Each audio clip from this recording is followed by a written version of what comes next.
হবে। আমি আপনি জন্মগ্রহণ করেছি, চিরদিনের জন্য কেউ থাকবো না। আজকের ওই আজরাইল ফারিস্তা যখন এসে আমার জান কবজ করে নিয়ে যাবে, আজরাইলকে যদি এই 50 টাকা 100 টাকা দিয়ে বলেন, ভাই আমাকে একটু সময় দেন, আমাকে এখন জান কবজ করো না, আমার একটু সময় দেন, আজরাইল দেবে কি সময়? দুনিয়া ছেড়ে সবাইকে চলে যেতে হবে। দুদিনের ভাড়া ঘর, আপনি কোটি টাকা ইনকাম করেন, আপনার টাকা আপনার সেখানেই পড়ে রবে, কিন্তু যখন আপনি কবরের মধ্যে শুয়ে পড়বেন আপনাকে শুধু ঈমান আর আমল নিয়ে যেতে হবে। তো সেই প্রসঙ্গে মরণকে উদ্দেশ্য করে কবি ছন্দের ভাষা লিখছে, শুনুন।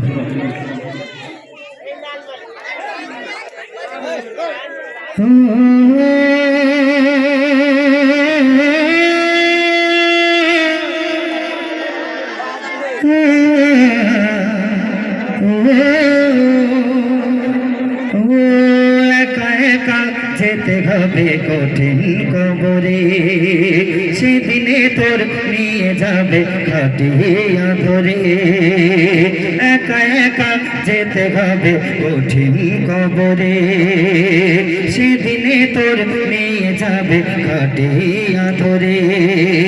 আই যেদিনে তুই যাবি মরে, কেউ রবে না আপন তোরে। আই যেদিনে তুই যাবি মরে, কেউ রবে না আপন তোরে। ছাড়তে হবে সাধের ভুবন রে, ও মুমিন রে, মুমিন রে, ও মুমিন রে।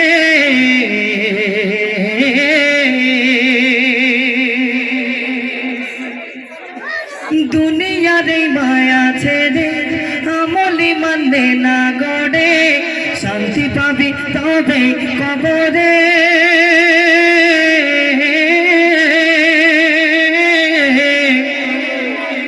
যাদের জন্য চুরি করে পাপের বোঝা নিলে ভরে, সঙ্গী তোমার কেউ হবে না রে।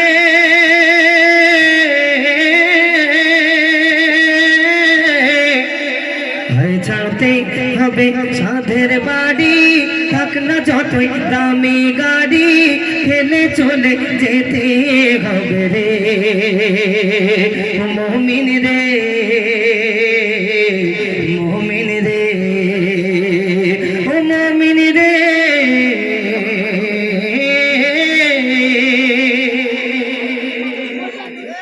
যতই করো ডাকা ডাকি, হাসর দিনে একটি নেকি, আপন যারা কেউ দেবে না রে।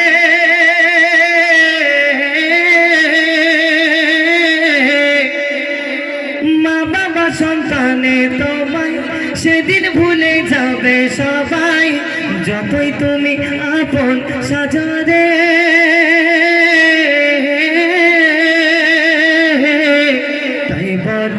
নাসির কলম ধরে মরণ কেনে স্মরণ করে, তাই বলে নাসির কলম ধরে মরণ কেনে স্মরণ করে। থাকতে গায়াত পুঁজি করে নে, ও মুমিন রে, মুমিন রে, ও মুমিন রে।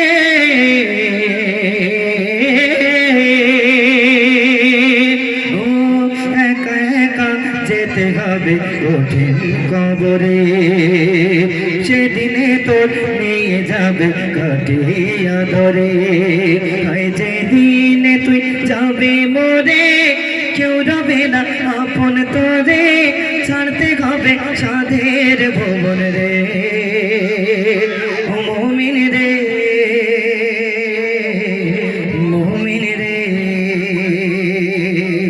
ও মুমিন রে।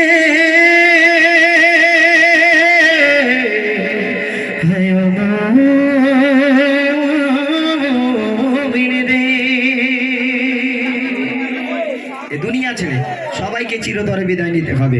তো আসুন।